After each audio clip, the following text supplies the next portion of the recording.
find Stephen Warnock's free kick the key to what eventually happened? Well, I know this ground because I've played it a few years ago, and I actually scored a goal like this about 100 years ago, and it was exactly the same. And it drifted it in on the thermals. That's such a difficult to play against the wind, and we found it in the first half, and I thought we had to hang in there. It wasn't great, but it's actually it's a really good free kick.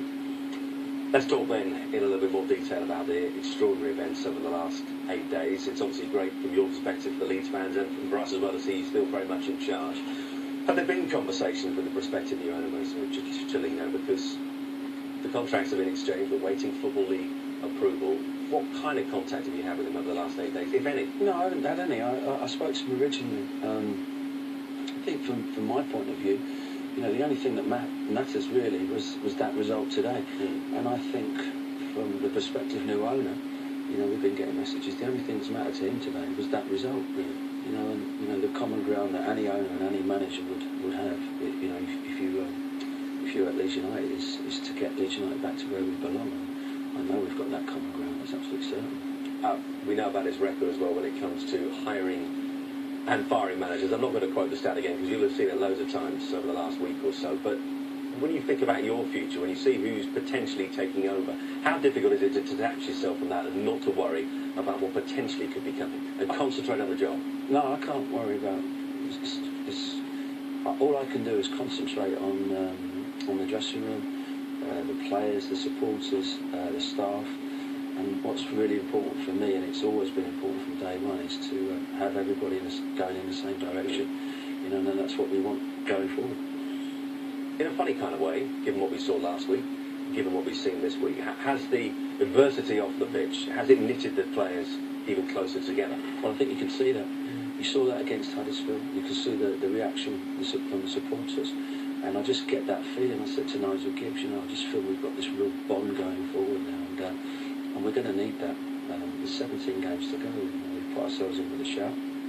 And, we have got a fantastic club. We really want to keep that. You've got some ability in the side. You mentioned Ross McCormack, but days like today, it's all about attitude and application, isn't it? This is just about getting a result. You have to play the conditions today. The conditions were very, very difficult today. So, the last 4 games we've been getting ourselves back on track. We're unbeaten in the last 3 games.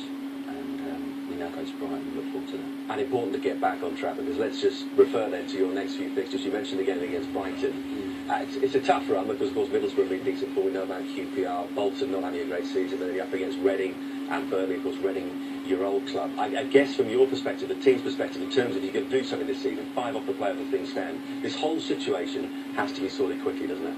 The most important thing for Leeds United at this moment in time is to stabilise the football club and make sure that that's right, and that's really, really important. From my point of view, we want to win the next game. But long term, this football club really needs to be stable, needs to be in a good place, and we don't want too much more drama. We want all our drama to be on the pitch if we can. And do you think the season can finish with the drama of a playoff place? We want drama on the pitch. That's all that I'm looking for, nothing else. I don't want any drama off the pitch, just drama on the pitch, and if we can have that, I'll be very pleased. We've had plenty of that today, mainly held by the wind as well, and another wonderful goal from Ross McCormack. Peter and Brian as well, thank you very much for your company. Let's just quickly point you in the direction of things to enjoy across the weekend and into next week. We've got our FL 72 review show. That is one as we reflect back on